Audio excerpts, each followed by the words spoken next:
Welcome back. This is your feel-good breakfast show, Expresso on SABC3. Happy Thursday to you and thanks for joining us as we bring you up to speed now with one of probably the biggest stories in the world right now. The new coronavirus that originated in Wuhan has caused much concern throughout China and the rest of the world. And the coronavirus outbreak has already claimed the lives of many, with the death toll continuing to rise and more cases confirmed by China's National Health Commission yesterday.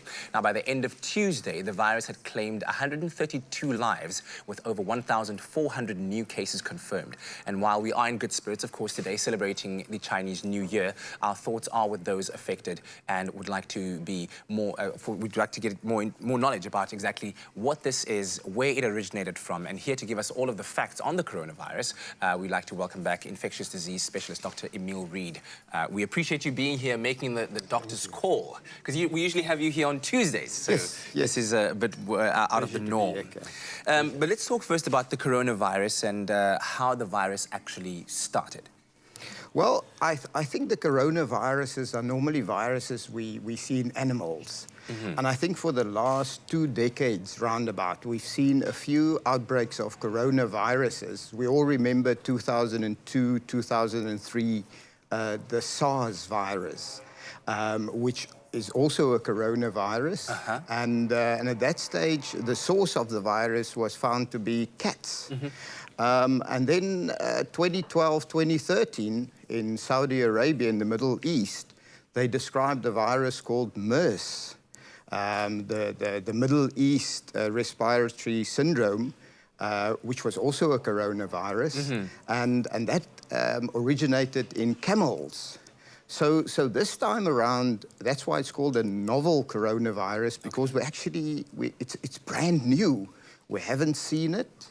It looks similar genetically to the SARS virus of 2002.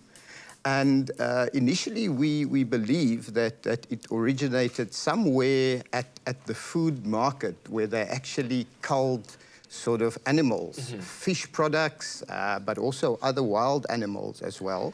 So it was thought to be more of an animal to a person disease, or animal disease, and not really a person-to-person spread virus. Since then, we had many cases where there was person-to-person contact and spread, which is obviously a massively worrisome fact. Yeah, which has the entire international community, I guess, on high alert right now, especially given international travel. Let's talk about the first signs and the symptoms that one might need to look out for of this particular coronavirus. As I understand, the coronaviruses are any class or part of a group, and this is the novel coronavirus. The signs and symptoms of this particular one. You're worried about. What we've seen in the cases described with this current coronavirus was similar to the previous viruses. Fever, respiratory symptoms, cough, saliva formation, sputum formation, and then severe respiratory distress. The initial cases that were described were actually cases that were seen with pneumonia. And in those cases, the etiology was found to be this novel coronavirus. So respiratory, flu-like symptoms. And I think, you know, for us in South Africa, obviously there's a lot of panic. And the panic is not because it's killing millions and millions of people, but because we are unsure what's going to happen after the initial cases were described. Because we know so little of the virus, but we actually seems to be learning on a daily basis something new about this virus. What about the transmission of this virus? How is it spread? It's usually spread via droplet spread, so cough. So we believe that if people think that they might suffer of this infection, they should actually close their mouths, wear surgical masks, etc.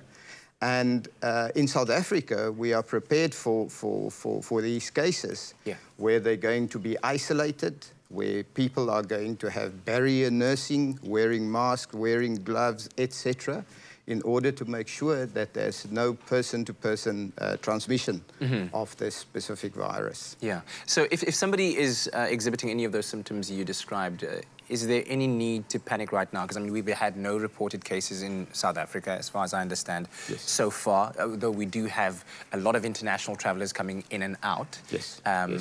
If you are exhibiting any of those symptoms you've spoken about, what is the procedure to follow? I think the important thing for us is to remember that if you had contact or you were in that specific area, the Wuhan city in China, in the last 14 days, that you might suffer from the infection. And also, if you had any contact with an individual having been to that specific province in the last 14 days, you might suffer of that condition. And that is to then, so that a traveler's history is of utmost importance, especially if those patients are seen at casualty departments.